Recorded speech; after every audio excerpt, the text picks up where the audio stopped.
excited to be here this afternoon. Rob and I are, continuing our series with our top vendors, people we do a lot of work with. And today we're so excited to have Alastair Evans from Well Built to talk about construction in New York right now and what's going on and what we can see coming down the pipe. So it's great to be here and good to see everyone. Thanks so much for joining us, Alastair. Yeah, thank you, Steve. Thank you, Rob, for having me, and very excited to be part of this channel today. It's great. Yeah, Steve and I have been talking about this, and we've been really looking forward to having you on because we think there's a lot of potential right now. There's a lot of opportunity to unlock value for unrenovated apartments throughout New York City, there's a lot of good investment opportunities for people out there. But obviously, people are a little hesitant to jump into construction projects right now, given the current environment. But it seems that, construction was part of phase one, and it looks like some buildings are starting to reopen and allowing construction again in New York City. What have you guys seen? What are you experiencing in this environment? Yeah, so exactly to your point, I think there's definitely excitement in the air, and there's definitely a buzz in the city at the moment. And that's what we're seeing across both residential and commercial clients. Yes, the buildings are starting to open up, which is great. Some aren't at the moment. Phase one was obviously only just opened last Monday, on June the 8th. But yeah, look, I think we are still seeing people hesitant. There are a lot of safety procedures and precautions that the contractors and anyone entering the site need to adhere to in compliance with the DOB and the New York State. So I think, it's over the next few weeks, I do see that positive energy transforming into something else as people become more comfortable with the process and the procedures. And look, we're really excited by everything to come as well. It's hopefully going to be a great summer for the construction and real estate industry. So I think Steve and I, interestingly enough, we had some people that put their search on hold and put the buying on process on hold, and when all of this started, and rightfully so, with stock market volatility and just a lot going on. And a lot of those conversations, we've kind of reignited them, and people are like out there, and we feel they want to start looking again. They're a little more comfortable in this environment. From your business, I'm assuming it was similar, where you kind of had some people put renovations on hold, maybe we'll wait till next year. But and then I'm sure you had others that are just like, I want to plow through and get this done. Yeah, so we did have, there's one client that was very adamant on continuing on and plowing through, and we're actually able to gain an essential work permit for their project a few weeks ago. So that was great. And I think the city was quite receptive to these essential work permits if they met certain criteria. Other clients, the five that have gone quite cold with when approaching them, or they've had a number of different inquiries about the process and what it's going to look like and what buildings are asking for, which again it's very much on a case by case basis, buildings, clients, and so forth. Yeah, I think that was one of the questions I had for you is, so say somebody's watching this and they're interested in either buying something that needs a total renovation, or they're going to be starting a renovation. What do you think is the biggest hurdle to getting in the back or into construction in the current market? I think getting comfortable with the rules and regulations that the New York State and the DOB are enforcing. They're quite stringent now. And there's a lot of additional protocol around those that we need to adhere to. So I think that's definitely wrapping your head around that. And then there's also with the renovation, there's going to be some potential additional costs in terms of supply chain, with general conditions, with all these additional regulations that we're susceptible to now. I guess there's those probably two factors I think that will be overarching and a little and different to what we've experienced in the past. If we're looking at different renovations, what can someone do to add value to their home for $10,000? What can someone do for $50,000, and so forth?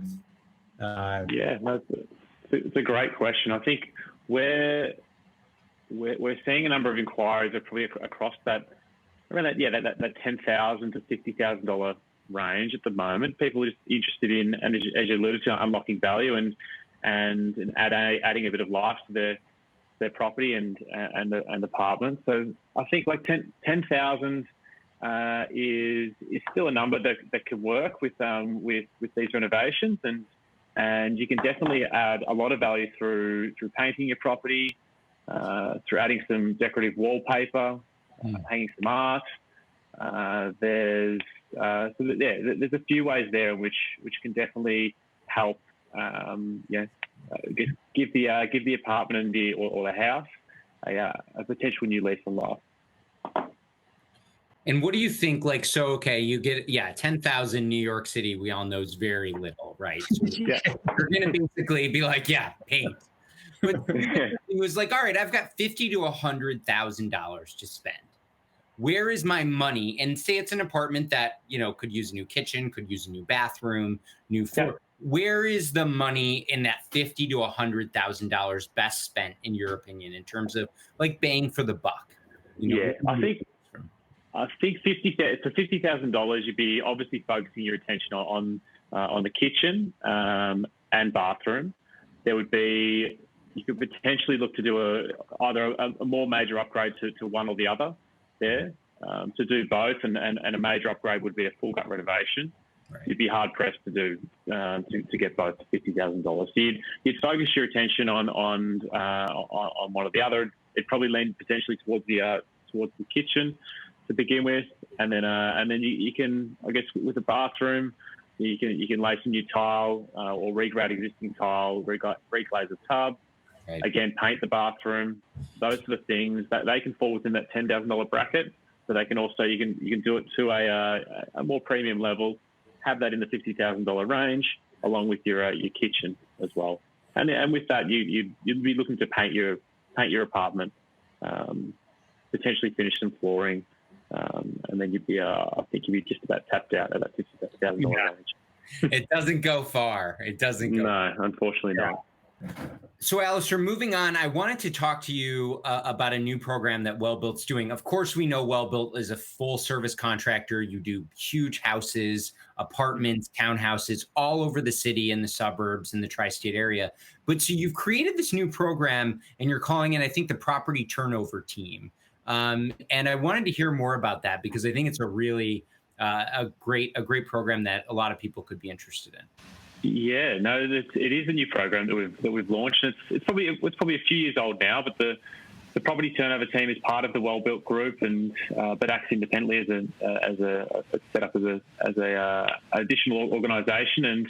And what we do is provide a turnkey maintenance and turnover solution for clients. So it's mainly geared towards homeowners, also towards property managers, to residential real estate agents and landlords.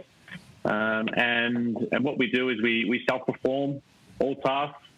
We provide services such as painting, a simple deep clean, a clean or a simple or a deep clean.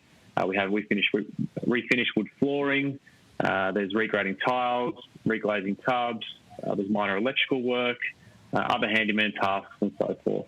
And what it provides is a really fluid and seamless approach to any of these minor and smaller renovations. The process is really simple. We have a questionnaire that we ask the client or the real estate agent to fill out. This documents the scope and the entirety of the renovation. We'll include some before and after. So before images, obviously, of the space. We'll then be able to create an estimate based off this, and then from the approval of the client, we're able to start and typically finish these within sort of that 1 to call it 1 to 5 day range. That's what a lot of the clients will be within that.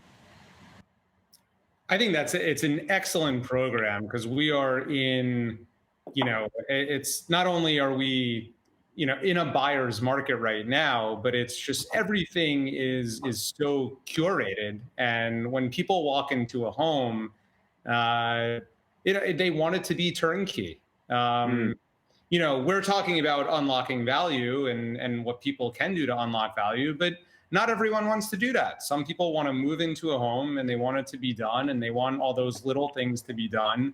And I think this is a great way for sellers to differentiate their property and to give it a little bit of juice to really make it shine.